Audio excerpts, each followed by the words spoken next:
आपका अपने YouTube channel के आर्यन इंस्टीट्यूट पर स्वागत करती हूँ। दोस्तों, आज हम पढ़ने की श्रृंखला में थोड़ा सा आगे बढ़ते हैं। तो आज का हमारा टॉपिक है प्रयत्न। हिंदी में कुछ प्रयत्न होते हैं दोस्तों, आज हम उनके बारे में चर्चा करेंगे। उन प्रयत्नों को हम एक सूत्र के द्वारा व्यक्त करेंगे। उस सूत्र के माध्यम से प्रयत्नों को याद करने की कोशिश करेंगे। वो कह सकते हैं कि सूत्रों के रूप में एक ट्रिक बताएंगे हम कि प्रयत्नों को कैसे हम याद करते हैं। तो प्रयत्न, सबसे पहले हम जानते हैं प्रयत्न होता क्या है। तो किसी भी ध्वनि के उच्चारण में दोस्तों मुख विवर से लेके कंठ तक जो प्रयत्न जो प्रयास किया जाता है उसे ही हम प्रयत्न कहते हैं। प्रयत्न दोस्तों दो प्रकार का होता है। एक होता है अभ्यांतर प्रयत्न, दूसरा होता है बाह्य प्रयत्न। तो आइए आज हम अभ्यांतर प्रयत्न पे बात करते हैं। तो प्रयत्न क्या होगा? अभ्यांतर प्रयत्न जो होता है दोस्तों वो 5 प्रकार का होता है। एक एक करके हम एक एक प्रयत्न पे बात करते हैं। तो नंबर 1 आपका हो जाएगा स्पृष्ट प्रयत्न, नंबर 2 आपका हो जाएगा ईतद स्पृष्ट प्रयत्न, नंबर 3 आपका हो जाएगा ईतद विवृत प्रयत्न, नंबर 4 हो जाएगा विपरीत प्रयत्न, नंबर 5 हो जाएगा समृत प्रयत्न। तो अब ये चीज करके हम देखते हैं कि स्पृष्ट प्रयत्न में क्या आता है। तो मैं आपको बहुत ज्यादा डिटेल नहीं बता रही हूँ, बस एक सूत्र के माध्यम से हम इन प्रयत्नों को बताने की कोशिश कर रहे हैं। इसको बहुत ध्यान से समझिएगा। अगर ये सूत्र याद रहेगा तो ये चीजें आपको हमेशा याद रहेंगी। आपने स्पर्श प्रयत्न पढ़ा होगा, तो ये स्पष्ट जो है कुछ अलग नहीं है, वही है, बस इसका नाम बदल दिया गया है। तो इसको हम एक सूत्र के रूप में देखते हैं। तो स्पृष्ट प्रयत्न क्या होता है? इसका सूत्र हो जाएगा स्पृष्ट प्रयत्नम स्पर्शानाम।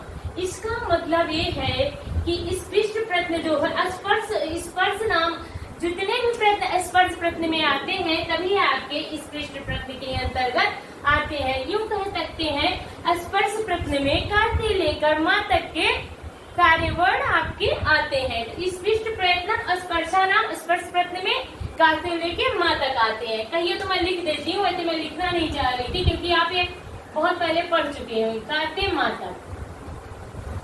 दिन नंबर दूसरा हमारा आता है ईतद स्पृष्ट प्रयत्न। अब हम देखते हैं कि ईतद स्पृष्ट प्रयत्न क्या होता है। तो ईतद स्पृष्ट प्रयत्न अंतस्थायाम, अंतस्था नाम। तो हमने अंतस्थ प्रयत्न पढ़ा, एक स्पर्श पढ़ते हैं, दूसरा अंतस्थ पढ़ते हैं, तीसरा हम ऊष्म पढ़ते हैं। तो ये जो दूसरा हमारा आता है ईतद स्पृष्ट अंतस्था नाम। तो इतने अंतस्थ व्यंजन जो हमारे आते हैं वही इसमें आते हैं, जैसे कि या, रा, ला, वा। ये हमारे अंतस्थ व्यंजन होते हैं। या, रा, ला, वा, या, रा, ला, वा। फिर इस सूत्र को हम याद कर लेंगे ईतद स्पृष्ट अंतस्थानाम। फिर नंबर 3 आता है ईतद विपरीत। ईतद विपरीत क्या होता है? हमने 3 व्यंजन पढ़े, एक ऊष्म व्यंजन पढ़ा, दूसरा हमने अंतस्थ व्यंजन पढ़ा, तीसरा हमारा ऊष्म व्यंजन है। पहला स्पर्श व्यंजन, दूसरा अंतस्थ व्यंजन, तीसरा हमारा ऊष्म व्यंजन। तो स्पृष्ट प्रयत्न में हमारा आ गया स्पर्श व्यंजन, ईतद स्पृष्ट में हमारा आ गया अंतस्थ व्यंजन, ईतद विपरीत में हमारा आ गया ऊष्म व्यंजन। ईतद विपरीत उष्मारामा, ईतद विपरीत उष्मारामा। इसमें ऊष्म व्यंजन कौन कौन से आते हैं दोस्तों? श, ह, श और हा। ये आपके क्या है? ऊष्म व्यंजन है, जो कि इसके अंतर्गत ईतद विपरीत के अंतर्गत आपके समाहित है।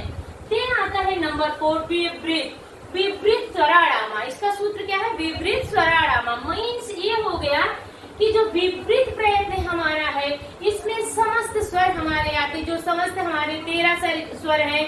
संस्कृत में 13, हिंदी में 11 जो स्वर है तब विपरीत के अंतर्गत आपके आते हैं। नंबर 5 हमारा है दोस्तों समृत। समृत का सूत्र आपका है हर्ष आवरच प्रयोगे समृतम।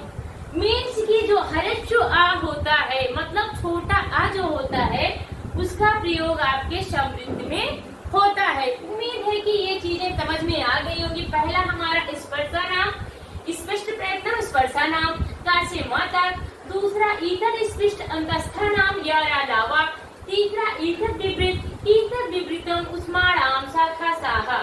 विपरीत स्वराणाम, विपरीत में क्या आएगा? विपरीत स्वराणाम, 13 स्वर आपके आ गए। समृद्ध हर्ष आवरणस्य प्रयोगम समृद्धा।